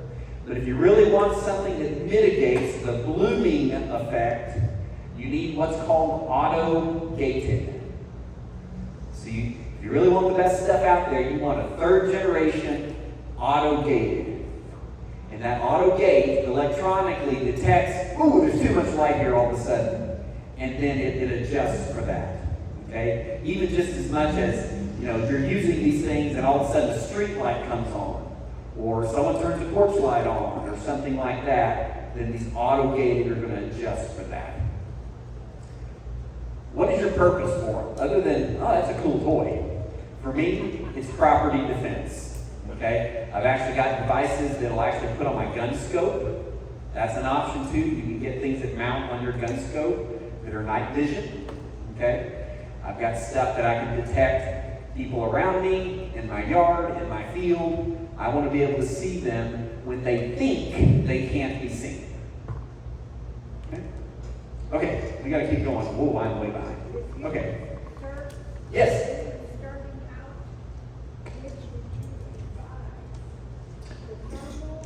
If I were just starting out, I would probably do, again, it depends on your purpose, but I would probably do these first generation ones like this. Okay, these are first generation. These were about $200. Okay, and they do a pretty decent job. Again, up to technically 100 yards, but they really do pretty decent, maybe up to 50 yards. This is infrared. This right here, infrared, it will shoot out an infrared light that you can't see unless you see a little red glow right here, and then it will allow you to see what's going on. Yes, sir. A lot of those infrared systems are now called digital. Okay. If you look up digital night vision, you'll see it. Some of them are getting pretty good, but they eat batteries pretty quickly. Okay, need batteries. Yeah, all this stuff does require batteries to some extent. Okay. Water filtration, that's what we're talking about here. And I did have the title at the top, but it's getting cut off on all my slides, so we'll have to fix that next time. But water filtration is what we're talking about here. I would highly recommend a countertop water filter. What's the most common name brand one? Berkey. Yeah, so how much does a Berkey filter cost? $300, $400, $500. And you need replacement filters to go in it. You can make your own. I see a lot of folks, there's a lot of DIY videos using 5-gallon buckets and filters and different things. You can make your own, but I highly recommend you need some way to filter water. Really, really important. This would be one of the ones that I would do first if I didn't already have a way to filter water. Okay? So that's important. Back up filters, additional filters, absolutely. On a Berkey. Yes. A Berkey system, those filters are only good for so long, and grid down, you're not gonna be able to get more filters. More filters, yeah. You need backup filters, So absolutely. if you have that system, you need to have a case of filters sitting in a closet too, and then gauge yourself on your use. Absolutely. You use that. Other types of systems, you can get reverse osmosis systems, similar type systems. in more money, make sure you have that. Reverse osmosis systems typically take some type of electricity with them. And so you've got to have electrical power to run the filter. You can make homemade filters anywhere, I mean, using charcoal and hay and a coffee filter. There's different things you can do on a budget, but make sure you have that planned out. And then there's also portable water filters. One of our giveaway items is a little, basically a straw type. You've seen the straw types, but this one connects to a bag and almost works like an IV. You fill the bag with water and it can filter out through that kind of thing. So portable filters are good, but they don't do a ton of water at a time. It's a slow process. And again, you've got to have a lot of replacement filters, okay? Because you'll run out, you'll need another one, and that type of thing. Radio and communications is what this slide is about. And so our first point there is, again, we can't spend a lot of time talking about radio and communications, and if we did, I am not the expert. Alan's the expert back there. But we did have a lesson not too long ago about that. It is posted online. So, and he gave a lot of good suggestions on what type of equipment you might want to buy if you're interested in radio communications, to be able to communicate with somebody when your cell phone doesn't work, when the internet doesn't work. The only thing less sophisticated is probably going to be a carrier pigeon. Anyone in the carrier pigeon business? Okay. No? Okay. I got one carrier pigeon person back there. Maybe Pony Express, if you've got the Pony Expresses going. But if you want to be able to communicate, family, other folks, if you know what you're doing, shortwave radio, this type of stuff, you communicate literally around the globe. If you know what you're doing, okay? And Alan, raise your hand back there. He's the radio guy, okay? So get proper training and advice, get the proper licenses. But if you have the time and the money to invest in it, you can talk pretty much anywhere around the globe to someone else who has the proper equipment. Water's collection is what this is. We talked about water filled. No, this is not. This is propane. Yeah, okay. This is propane. So probably in the last 5 years, my biggest upgrade, no, probably not 5 years, probably the last 2 years, my biggest upgrade in my preps was purchasing, having installed and filled a big white propane tank. When I went the 500-gallon route, they will typically fill that at about 85%. So approximately, give or take, 425 gallons of propane. It's about, what, $2 a gallon now? So about, the tank itself cost me installation, purchasing it outright, and everything, I think was about $1,000. Fill it up was about $1,000. So for about $2,000, I have 425 gallons of propane. Okay? And you can get them for above ground or below ground. More expensive below ground, but about doubles the cost of the tank, plus installation below ground. But below ground, you're less likely to get it stolen or scandalized or something like that. I put mine above ground but behind my house, so hopefully it's less visible. Highly recommend, this is really important, you try to find someone who will give you, install, this is when you buy the tank, the people you buy the tank from, the company, you ask them if they will install you a wet leg kit. What in the world, okay? A wet leg kit. In that propane tank, what is inside that propane tank mostly is liquid propane, not gas. It's liquid in the big tanks. So the wet leg is a fill kit that goes down into the tank to the bottom where the liquid will be, and it allows you to fill smaller, like the 20-pound propane tanks. Okay, so the ones your barbecue grill operates off of, the one that your generator operates off of, those 20-pound, 30-pound, 40-pound tanks, you can fill them from your big tank if you have a wet leg kit installed. Most of the propane companies won't do it because it's a liability. You literally can blow things up if you use this improperly. But you can find some if you call around. I found one. Doak Propane in Polk County did it for me. They will install a wet leg kit when they bring your tank in. The tank has to be empty before they can put that in it. But they put that in there. They'll teach you how. Make sure you follow their instructions closely so you don't blow yourself up. And you can fill the small propane tanks. It's a lot cheaper, and you have it for whenever you need it. Okay? The other thing that I recommend, and you can do this even if you don't have a big tank, you only have the 20-pound tanks, you can buy one of these 1-pound fill kits. And from your 20-pound tank, not from the big tank, but from the 20-pound tank, you can fill these refillable small ones. So if you have a My Buddy heater or other small things that use these, a cooking gas grill or something that uses small tanks, this right here will fill from your 20-pound tank to this. This kit, and we'll have links on the website, it's about $20. And then you can fill these. Instead of paying $5 a piece for these, you can fill them for like 50 cents. If you get this. You know if that refill kit works from a 100-pound tank also? Yes, it will work with up to a 100-pound tank. Yeah, the bigger tanks. Same valve fitting to the 100-pounder as it is a 20-pounder? Don't quote me on it because I ain't never tried, but I know it is. I know it'll work with the 30 and 40-pound tanks.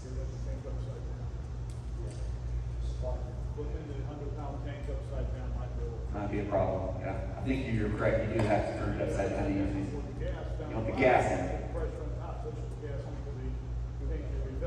Yes, sir. I was using the big buddy until about a year ago, and there was one place I went to, the RV place, they were selling them, and they were telling me about how they were converting over to a newer style, and actually just the bigger tanks. So I think I had them Yeah, it may not work. 100, and they The connections are going to be different. Yeah. The thing is, the My Buddy heaters, which are great little heaters, by the way, they will work off the 1-pounders from the factory, but they will also work off your 20-pounders if you get the optional connection to work off the 20-pounders directly. And then you can also get the really big My Buddies that connect to your big propane tank too. Okay. Also, you can convert appliances to propane once you get a big 500-gallon tank or a 1,000-gallon tank. We've talked about it here before.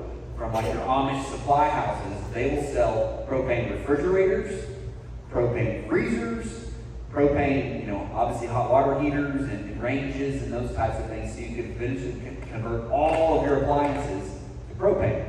It is possible. Okay. Water. Again, water collection here. One of my big goals that I want to have for my preps is I want to have a pond installed on my property for water collection, also for fishing, just for general recreation. But that's one of my goals. That goal for me is going to be $15,000 to $20,000. But it's something I want to eventually do on my property. I already have a spring. I already have a wet weather creek. I also have a water well. So I've got several different water sources, but I would also like to have a pond. Again, for that, plus I could put fish in it. One thing you may want to do, pond's not an option, particularly if you live in the city, okay? Maybe rainwater collection. So that's a great project. You can figure out how to collect water off your roof is typically how it's done, through a guttering system, into some rain barrels. But that is an excellent project that you can do. If you live out in the country or somewhere where you have a water well, then a great project for you to spend some money on is to get some kind of manual well pump. Or I should say backup to your well pump. There's several options. There's solar pumps. There are, which are low pressure, by the way. There are manual pumps. There's a whole variety of things you can do, but work on that plan. Do you have to dump out your water collection systems of the roof? Yes. I mean, if you've got a full 30-gallon barrel or whatever full of water, it's going to freeze and potentially break your pipes. It depends on what your pipes are and that type of thing. But yes, it's going to freeze. So what, calculate your needs, 2 gallons per person per day. and figure out how you're going to collect adequate water to live on. Because it's unlikely that you can store enough water to live long term. It's just too much water. You're going to need thousands of gallons. So unless you're going to, and that's possible, you just put in a cistern or a water tank or something that's big. But again, how are you going to collect water was what we were talking about there. Wood stove, that's what that is. I'm trying to figure out these slides since my title's long. That's a wood stove slide. It's something to heat and to cook on. When I purchased my house a few years ago, I installed a wood stove in the basement, and I particularly chose a wood stove, a heating stove, that had a flat top surface that I could cook on. So I could cook on the stove, I could use the stove to heat the house. I've got acreage with trees, and I've got a wood pile, so I've got plenty of wood that I can use to do that. So I recommend a wood stove. If you're not absolutely confident that you can do it yourself, I recommend having it professionally installed. I'm a firefighter, and I get called to way too many house fires where someone who thought they know how to put in a wood stove didn't know how to put in a wood stove, and they burnt their house down. Okay? So unless you are confident that you know how to do it yourself, I recommend a professional installation on any wood appliances like that. Okay? And also make sure you have a plan for wood. You know, sticking it in your yard in the city, you don't got a tree in sight. Probably not the best plan, unless you got a really good way to get wood. Freeze dryer. Something I did this, I guess it would have been last year I did it, and kept it for a few months, and freeze dried almost constantly. I know several others in here have done the freeze dryer. I love my freeze dryer. They start at about $2,000 and go up. Take a lot of electricity, and they're kind of slow, it seems like. A batch of food can take easily 24 hours or more to freeze dry, but it is a great way to do your food preps. If you want to get Mylar bags and oxygen absorbers, and you want to learn how to freeze dry your food and store it, it was a great experience for me. I've since sold my unit because I freeze dried a lot of food, stored it away, and then I sold my freeze dryer. There's other things you can do for a long-term food stable. We're talking about canning, different things. Freeze drying can last up to 30 years. Okay, if it's done right, depends on what food it is, that type of thing. Other types, dehydrating, canning, typically don't last quite that long. Okay, maybe 2 years or something like that. Just make sure you store it properly. Okay, if you freeze dry all your food, spend a fortune doing that, or even you buy the store-bought freeze-dried food and then you stick it in the garage where it's got huge temperature and humidity fluctuations, it will not last. Okay? EMP protection, that's what this slide is about. We've talked about EMPs here a number of times.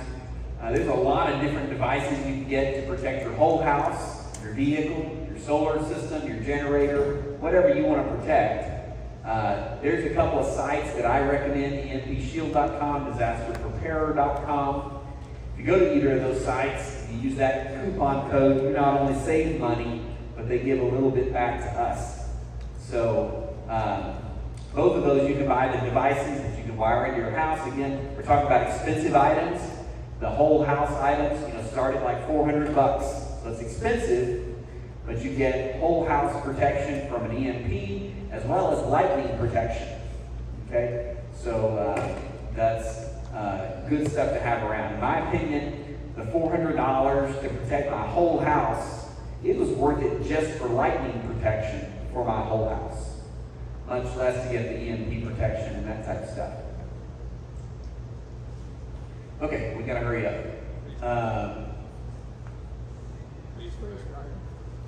What is it? Freeze dryer. The last one was bulk foods. Oh, completely on the wrong one, didn't I? Okay. Freeze dried. Okay, yeah, so this one, again, should have been, if you buy bulk freeze-dry food, buy it. They have the 30-day supply, you can get a year's supply, 5-year supply. Typically in your number 10 cans like this, some of them are in 5-gallon buckets. But these are great investments if you just want to put it away and forget about it.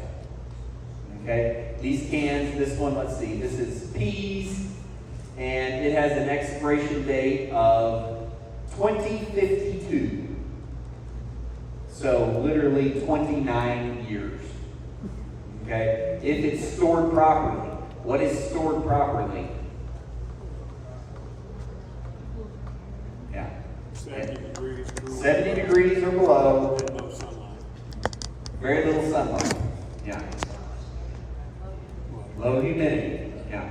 Okay? So it's stored properly, 29 years in this can. Different ones, different things. Honey powder here. It's 2053, so it's 30 years too. So different times, but if you're buying freeze-dried food, it's a little expensive, but it's a buy it and forget about it type of scenario. Excuse me. Okay, so this was the freeze dryer. We talked about that. They're expensive. Make sure you store the food properly, and it's mainly used before it all hits the fan. Why? Because after it hits the fan, you may not have the electricity. These things take a lot of electricity. You may not have the electricity to do it, so it's for using beforehand. Okay, you got to keep going. Chainsaw. There we go. Thank you for interpreting what I can't see. Make sure you buy a good brand from a specialty store. What do I mean? Don't go to Lowe's, Home Depot, or Menards to get your chainsaw if you want one that will really last. Go to a saw shop and get a good name brand that will last. Okay? You're going to need extra bars, chains, barf, oil, fuel additive, and sharpening tools if you want to keep this thing going for a long time. Especially if you've got something in your plan that needs wood, you're probably going to want a good chainsaw to go with it. Yes, sir. Borrow last year, every time I walk into Menards, I look at the borrow, whether I'm there for borrow or not, I go look at it. And it's absolutely hit and miss. One day you walk in and they've got the trucks, it's obvious the truck's been there, and they've got a shelf full, maybe 20 gallons on it. I guarantee you I can go back the next day, and most of the time it's gone. Okay, so borrow oil may be in short supply. And it's up to $11 a gallon now. And like I say, as soon as it hits the shelf, it disappears because Menards is the cheapest place to get it. Yeah. Okay. But they have a readily supply, but give it now. You need it. Good. Air filters, still filtering, Okay. Spark plugs. fuel lines. I just had to put fuel lines. My thing's telling me about my house fire. We need to put fuel lines. Okay. Good stuff I didn't think of. All the maintenance supplies. You got a little bulb. Get replacements for that little push bulb. But you got to prime it. Priming it. Yes. If your chainsaw is primarily going to be used for firewood, I highly recommend getting a log splitter also. Because Yeah. doing that by hand is, well, when you're getting to be our age, it's not as fun as when we were younger. Hydraulic log splitter, good. And I didn't put them on here, but an axe and a splitting maul and those type of things, they're not over $200, but they're priceless when you can't get chainsaw started and you need something. Good. Okay, we got to keep going or I'm going to be late. Sun oven, good. I had no clue what that was about. A sun oven or a solar oven, that's something that can bake a cake, bake a casserole or whatever by literally just mixing it all together, put it in the pan, and sticking it in your sun oven out in the sun, and it cooks it. And those are very handy. You get them anywhere from $200 to like $600, depending on what you want there. Yes? Pretty much anything you can cook in a crock pot, you can do in the sun oven. Yeah, there you go. By the way, this is actually a fairly good DIY project. Okay? If you want to look up how you can build the box, basically you're going to line it with aluminum foil, maybe put some plexiglass in it to hold it in, and there's some different things, but it's actually a pretty good DIY project, probably for easily less than $100, maybe less than $50. You could build a really nice DIY sun oven. this is great for baking, broiling, basic things like that. You can also purify water with the sun oven. Purify water. Purify water with it, yeah, absolutely. And the alternative to that, which I have as another project to repair, is a parabolic mirror. You can fry with those. I've got a parabolic mirror, just like a big concave, like solar dish, satellite dish, only it's a mirror. And you focus, that beam is focused at the bottom of the pan. You can fry with it. So Okay. the other you can bake with, sun oven, you can bake with or broil, but with a parabolic mirror like that, you can fry. Almost like You cooking with can a render magnifying fat, glass. you can render fat, things like that. Use it as a weapon. Yeah. Okay, it's probably something different. Dan, also, in addition to that, Dan just mentioned another good DIY project is a dehydrator. And dehydrators are not super expensive, but you can certainly make them on your own. I knew someone who said theirs was taking the window screens off their windows, sticking them in their car on a hot day, and you get a dehydrator. I'd try it, but it probably works, okay? Grain mill. Grains, for example, wheat turned into flour. Flour does not store well long term in any form. But you can buy the wheat berries, okay, in 5-gallon bags, or from our down-to-earth lady that is here, Sherilyn. You can buy the wheat berries, and those will store long term, but you got to get a grain mill to get them from a wheat berry into a flour. Okay, same thing with popcorn. You can grill grain. You can grind. That's where I'm going to grind popcorn into cornmeal.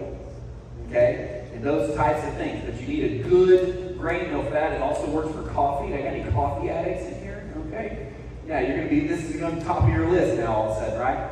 But you need a good one.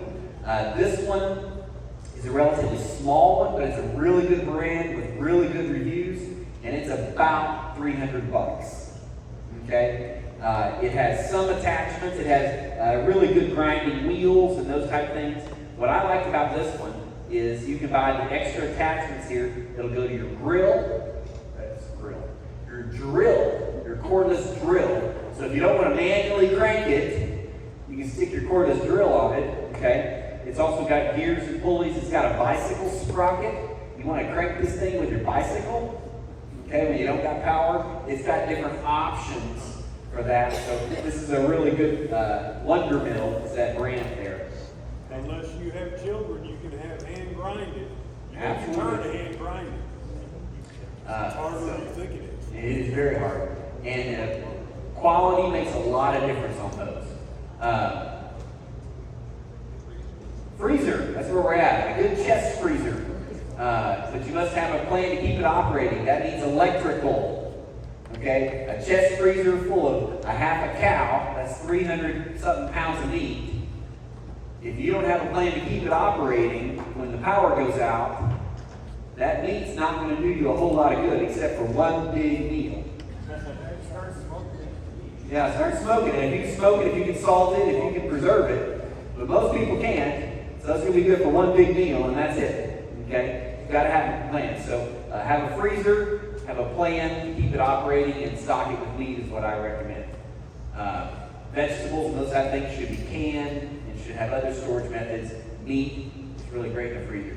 Okay, land. I think we're off your list there, so y'all can't help me now. I got to figure it out. Land or home for a bug out location. We're talking about big purchases here. If you live in the city, I think this needs to be one of the things you need to start saving and planning for, and that is a place where you can get out of the city, a bug out location, a piece of land, a farm, something like that. Big purchases, that's what we're talking about. That's a big purchase. Is that it? That's it. Okay, we're done. Okay, good. I got 1 minute. Let's give away prizes. Thank you guys for coming. Let me remind you again, if you plan on coming to bug out camp, send me an email tonight or tomorrow. I need to plan that, so make sure you do that. Again, we got an extra agendas here if you want, and my email address is on that. Okay, let's, Caleb, what are you doing? Turning that off?